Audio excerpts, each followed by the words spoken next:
مش محتاجه يعني اي تعليق. انت امام عصابه.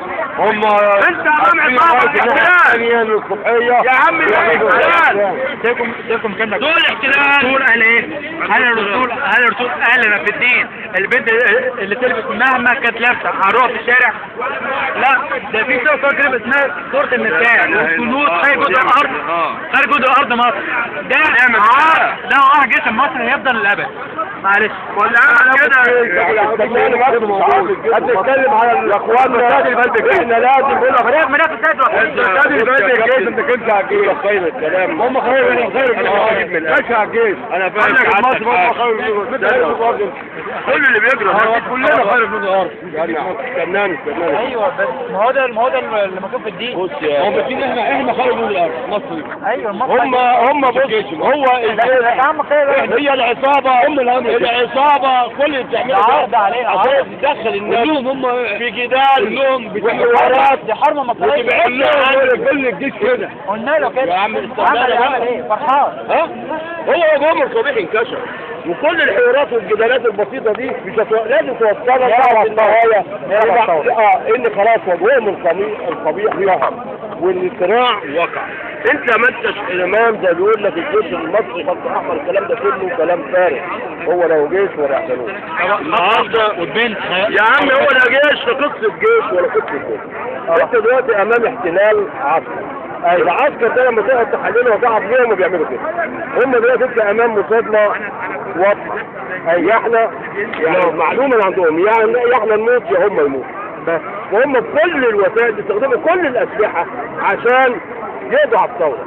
حته حرق المجمع العلمي دوت جاروا بيها. هم اللي مكبرينه. جار فضيحه. ايوه لا عشان يكسبوا الراي العام. يحاولوا يشوهوا الثوار ويكسبوا الراي العام. او اللي هم حزب الكنبه اللي بيدوروا عليهم هم الغالبيه اللي قاعدين في البيوت يجوا يقولوا لك بص ده الجيش طب هم اللي حامل الكلام ده. ورغم كده عملوا. يبقى هم ممكن يدبروا موضوع زي ده عشان يغطوا على جريمهم. ايه جريمهم النهارده؟ هم عايزين خلاص الشعب ده يعيش فقير وذليل. ولو فتحت بقك هتموت يا تعيش معاها. هذه الرساله اللي لازم توصل لكل واحد. خامس حاجه انك يعني هتقبل بالفقر والذل يعني نموتك واللي هيموت ده كمان ربنا يبقى كرمه كمان هيموت شهيد.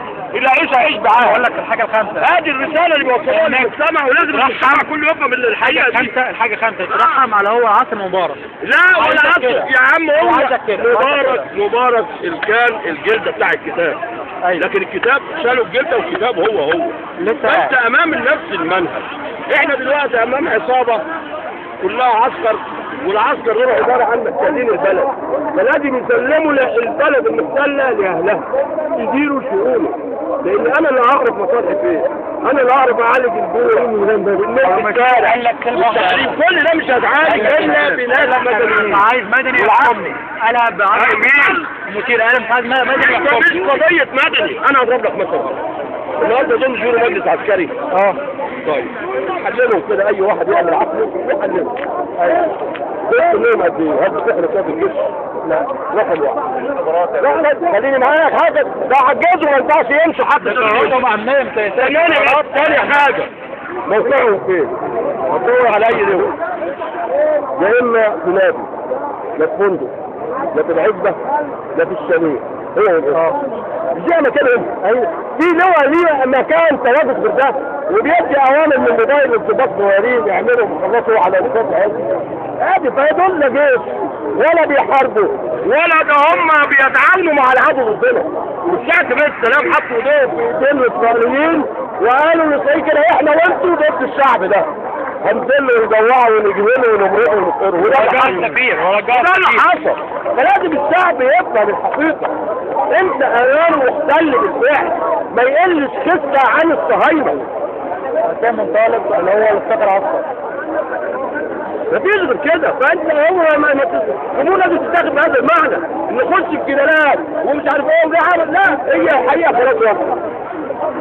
يا نموت الشعب ده وننزله يا مش هتاخدوا حقهم. لا احنا عايزين حقنا. عايزين دوله مدنيه. عايزين نستلم املاكنا ويدينا الشباب اللي هو المستقبل بتاعه. عايز يتجوز عايز يفتح بيت عايز يعيش عيشه كريمه عايز يتعلم عايز يتعالج.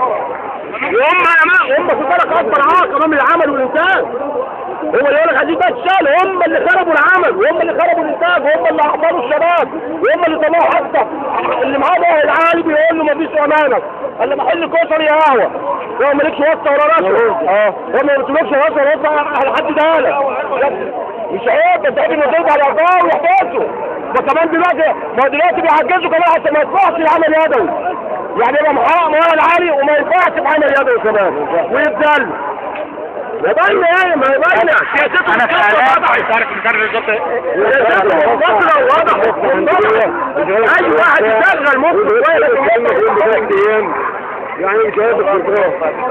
انا بقول لك حاجه، لا الشعب يبقى بقى ويلاقي كله، وإن هم كلهم بيلاقوا بس هم الوقت مرعوبين، لكن بيلاقوا 200 واحد دمين في الميدان ولا بس العمليه صفصفت عندهم خش خلاص عليهم. عارف هذا هو الفكر اللي بيجيله الرأي العام اكتر.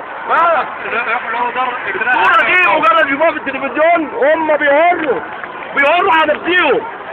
لقوا الناس دي روحت وبقوا 200 300 حول الله اللي نامين في الماء خلاص. والناس نسيت وخش خلص عليهم. ادي كل شويه بيعيدوا السيناريو ده عشان كده.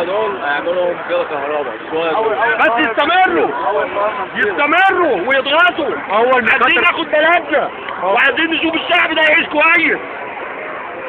كلنا نفسنا نخلص البلد من الاحتلال. كلنا نفسنا الناس كرامه كويس. الشباب كله لازم يبقى كده، البلد مختلة عسكرية، عايزين نخلصها من الاحتلال العسكري. وندير احنا، لا تقول لي خبرة ولا توقعوا الدولة، كل الكلام ده عبط. كل الكلام ده عبط اللي بيقولوه، هم أكثر ناس في الدنيا. مفيش حد اللي اكتر منهم. انا من ساعه لما مسكت انطاوي لما مبارك قال له انا سيب السودان مركز عسكري، انا ما كنتش مستريح، ما استريحت للعسكري ابدا.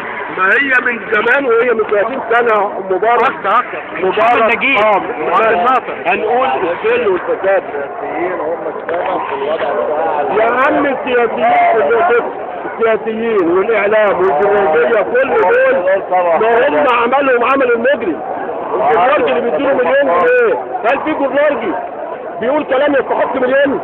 هل في اعلامي بيقول كلام يستحق مليون؟ لا. اذا شأن النص اللي بياخدوه شأن النص والعن اللي بيضلل الناس وبيلبس الناس العمم. ادي اللي بيعملوه الجرنارجيه والاعلاميين اللي بياخدوا ملايين. ايه العلم ولا الفكر اللي قدموه للناس ولا الاختراع اللي قدموه عشان ياخدوا الملايين دي؟ ما هي مقابل ما هي ادواتهم، هي ادوات الفساد.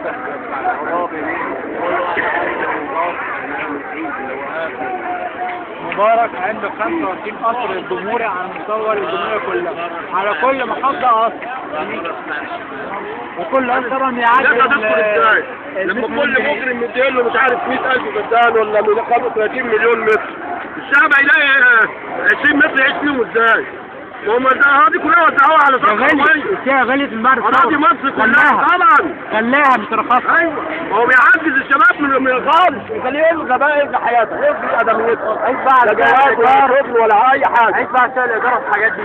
يعني لما اقصد اقول لك الحيوانات يعتبر حاجاتهم الاساسيه مرضيه عن المواطن المصري.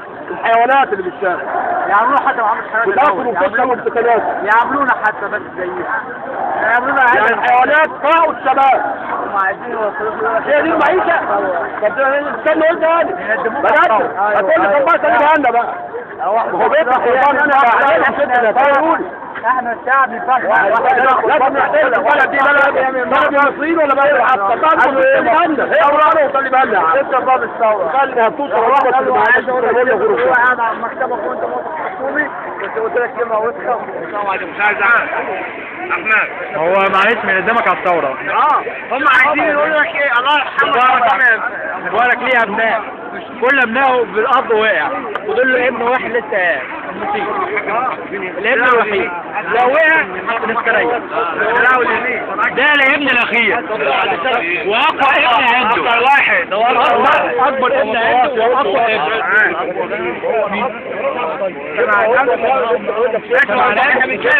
ده بيبوس ايد اليهود. ده معناه اسرائيل يوميا بتقول يا رب. ده معناه اللي يمسك حكم مصر يا اسرائيل نتمنى اللي يمسك حكم مصر. ده معناه يا رب. بيقولوا كده بيتمنوا بيبوس ايديهم. هواك مين ده؟ سجن واحد 3 سنين عشان كان واقف كده بس عسكري بيعدي. قالوا 3 سنين في حكم عسكري. نعم يا اخويا. ده على الحدود دول الجنود اللي ليه تعملت سلطتك فرحان بيه قوي بتعملها على جنودك الغلابه. يوفيك كده ده كان تعبان وواقف كده بس 3 سنين سجن وما عملتهاش على اليهود اللي اتعملت ببص عليهم. مين اللي جاب يمسك منصب؟ ما ينفعش. هو دلوقتي بيعمل نظام مبارك ويعاني. الحل معاه ايه؟ هو جاي وانا الناس دي لو قعدت كده 10 ايام هيجروا 10 ايام بس هيجروا كلهم. يقعدوا 10 ايام على كده هيمروا ازاي كلهم. عايزين الدولة مدنية وتسلم للمدنيين. في ناس خايفة بيقول لك ده معاه 400,000 معاه 400,000 جندي. في ناس خايفة ان هو يضرب نفسه اللي هو بالطيارة. هو بقى الجبن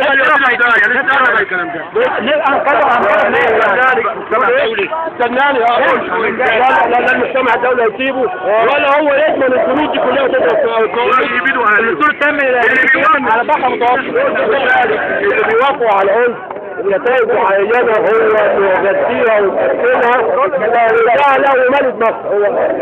كل الجيش هيعمل ده. يعني يحصل إجراء عسكري.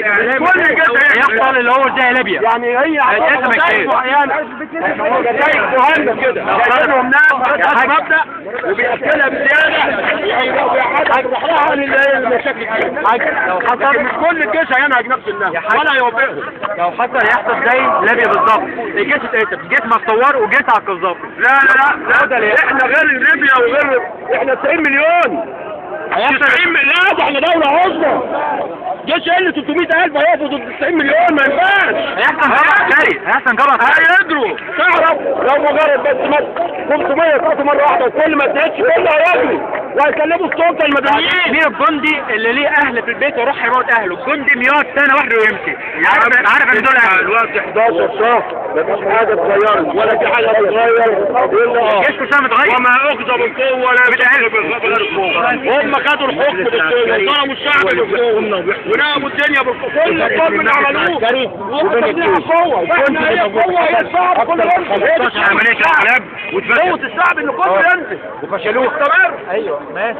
معاهم واحد بقاله 17 سنة في الجيش. ما ينفعش. 64 ما مسك الجيش. المسير طنطاوي. من سنة 94 ده على العصر كل مش الجيش بس ده على العصر كل محافظات. هو وزير الدفاع ساهم نفسه ولا رئيس حي ولا رئيس نادي ولا رئيس بنك وكان كل مجتمع ولا يبقى عنده وزارة ولا يبقى عنده اي حاجة. برضه مشي. هو اللي يبقى راجل مؤهل عسكريا هو شايف نفسه امام اسرائيل ده مكانك المشير. غير كده ما ينفعش صوت ولا في اي مناسبة. هو شايف نفسه دلوقتي بيورد جنود على الجنود. لا ينفع يبقى رئيس نادي لواء ولا ينفع يبقى رئيس بنك لواء ولا ينفع يبقى رئيس مؤسسة لواء ولا ينفع محافظ لواء. كل نص كلاب أغنياء وحرامية حد مش كتير جرى أصلا مؤسسات مصر مؤسسة عسكرية ومؤسسة قضائية أي طالب عارف الكلام ده معلومة مفهومة. كان حاول يعالجوه من نافع فمات. متخيل من اللي بيزيد شؤون بلاد على المكمل العلمي لازم يبقى نتيجة اللي احنا فيها. كتب العالم كله ولا المهندسين ولا الدكاترة ولا اللي واخدين ماجستيرات ودكتوراه كل اللي بيديروا هو وبيدمر حضارتنا. الفضيحة البنت الفضايح اللي هو اللي عملها فضيحة البنت اللي 4 قطع وجيت عليهم يضربهم متوفرين على 35% من اقتصاد البلد. 40 لو تكتب سلمي ممكن هو يحط إيجار الميزانية، ممكن يرفعها ل 100%. كده مصر كلها هتدخل في الشارع. هو اترفع المبنى اللي هي بتوصل في ثلاث اللي هو ثلاث مباني. الأول ليه سلطة على الجمهورية، الجمهورية مش سلطة عليه. المبنى الأول يعني كده بيت الجمهورية جاي يكون منظر. المبنى الثاني الميزانية، حط إيجار المبنى الثالث الشريعة الدستورية مش حق إن يقررها المجلس العسكري. كده هو قفل لك بالك من كل ناحية. سلطة على الجمهورية، ميزانية، الشريعة الدستورية. احنا قاعدين هنا في البلاد.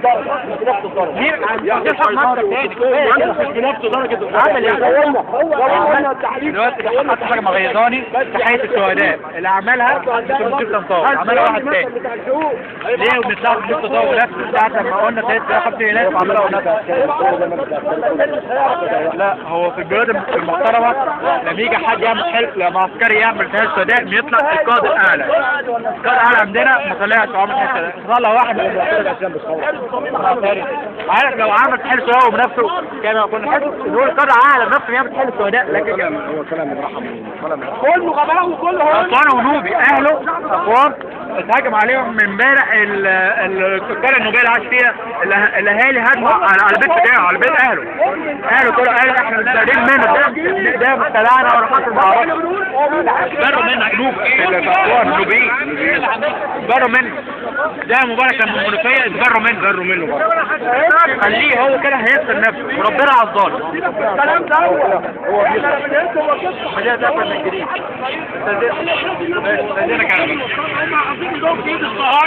ومتفقين لحماية الصهاينة على حساب الشعب. ده المجلس بقى. الشعب بيضرب نفسه ويطلع على أنبوبة وأنت بتدي ناس يطلعوا بلاش. الغاز اللي هو بربع جنيه. السعر العالمي ب 15 دولار. الناس تضرب في الجيش. انا بكلمك على المجلس اللي هو المشير اعوانه. ما سلمتش السلطة ليه ما تجيش العساكر الأخبار. يعني عساكر البلد هم اللي ماسكين الحكم.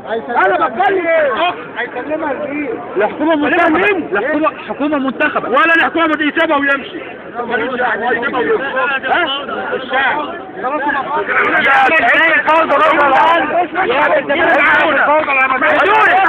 يا ابني ده عمل في تونس عمل ايه؟ وانت عارف شوف بتوع 67 زي دول.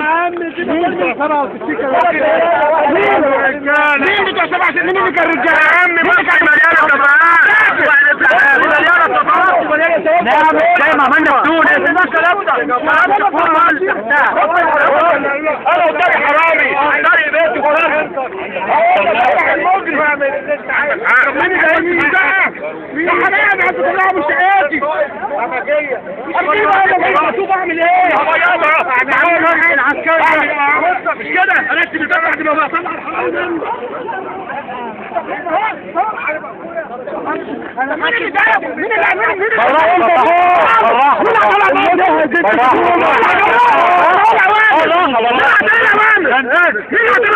انا كنت هندسة ايه اللي مسؤولة بقى؟ مين ده مسؤول؟ يتكلم عن الشعب. حطينا واحد يتكلم عن الشعب يقول له يا عم يا ابني انزل عشان الناس دي خلاص. منين؟ من الهمجية اللي انت شايفها من النسوان ده اللي احنا عايزين منها همجية. عايز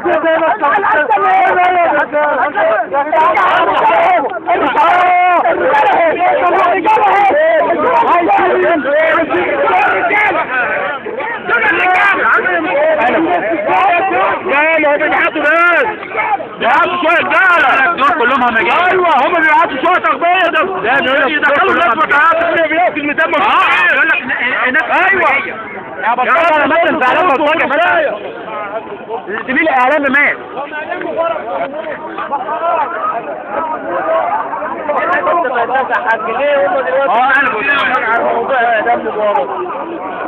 يا عم مبارك ده ايه؟ مبارك دي 5 نجوم خد 5 نجوم. يا عم مبارك لوحده ولا مين شرطة حاكم؟ يا عم هم لا يعني الناس دي لو اتحاكمت هم نفسهم هياخدوا موقف. يا عم هنا المكون وزير داخلية. خليني معاك. انا بكون وزير داخلية وباجي ادي خطبة لكل بيقولوا هو العام فيها الشرطة. بيقول لهم في الخطبة دي بقى والتلفزيون وتجيب يبقى انا بقول لهم الكلمة دي يبقى اي ضابط عايز ينزل الفتح هيروح ينزل الفتح في اي وقت. وفي حد هيحاكم سيده؟ فبقول لهم انت تطلعوا من هنا يا سيد الشعب، يعني اطلع برطع زي ما انت عايز واقتل زي ما انت عايز ومش هتتحاكم.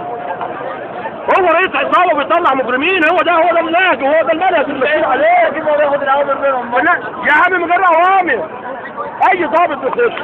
اولا غالبيتهم 90% منهم داخل رشوه اول، هو داخل مجرم مقدما، هو مقدما مجرم. ايوه. ثاني حاجه بيؤهلوه اجرام اعلى. 24,000 جنيه انت تطلع من هنا سيد هذا الوطن، اي حد يغطس في امه وحبته. ده عصابه عسكر جاي اللي حصل في المعادي. العصابه المعادي الضابط اللي اتقلع هدوم قال لك انا غصب عنكم، انا اديت لكم كلكم فاكر حضرتك القصه دي لما ناس حرقوا عربيته وضربوه ودول ولا فيها فرصه عمل هتتخلي لحد ولا هتعمل بدل بطاله ولا حد قد ولا حد، ما فيش حاجه هتتنظم الا ما العصابه دي كلها ترحل ويخش المؤسسات دي كلها شباب هو اللي يديرها. كلمه حد اعلن عنها في شهر واحد يأذن النجور. انا ما الناس من الحراميه دول ولا كده الصوت هم اللي نظموني. انا قلت بثوره، الشباب قد بثوره، الشباب هو اللي يحكم، الشباب هو اللي يخش يعمل الكلام ده.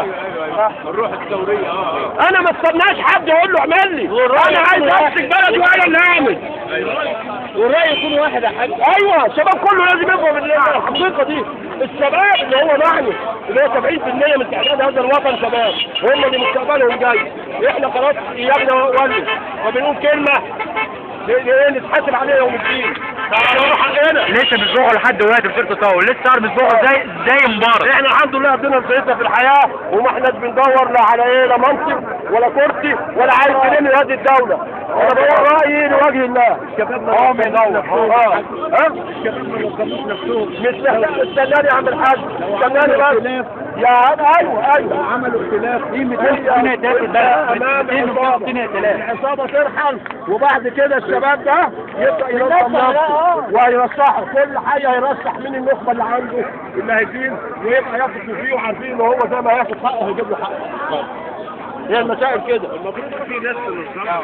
هي المسائل بتخش كده. المفروض يعني الشباب يوصل يدير الثوره قائد كل واحد. انا هاخد واحد عارف انه هياخد حقه والمسير ممنعنا بيضللونا احنا في انا بشتغل لو مثلا كذا اجيب لك انت يا اما اجيب لك وظيفه يا اما اديك بدل بطاله غير مع انهم بدل رئيس جمهوريه ومجلس شعب ورئيس وزراء وممثل واحد مثل ثورتهم. والمجلس العسكري اللي بيستاهل ان هو يسيب السلطه. اسمع ما انا عارف انه مش تستاهل. طبعا واحد مجنون رسمي زي مبارك. الضغط الجماهيري ده اسبوع واحد زي ما مبارك ضغط كله هيفوت. بصراحه لا واحد ضغط جماهيري زي ما مبارك ضغط هم هيغوروا. لو لا ضغط او لا ضغط كبير او لا يبقى برضه عندنا يبقى برضه مقدما عارفين ان هم ممكن يقوموا باي لعبه عشان يكسبوا الراي العام الداخلي والخارجي. ان هذه الطريقه بيولعوا في معالم مصر وبيولعوا في ما حدش بيعمل الكلام ده وبيخططوا وطهم هم واللي بيجيبوا معنى كده اللي هو يكون هو درجه ده طبعا هم اللي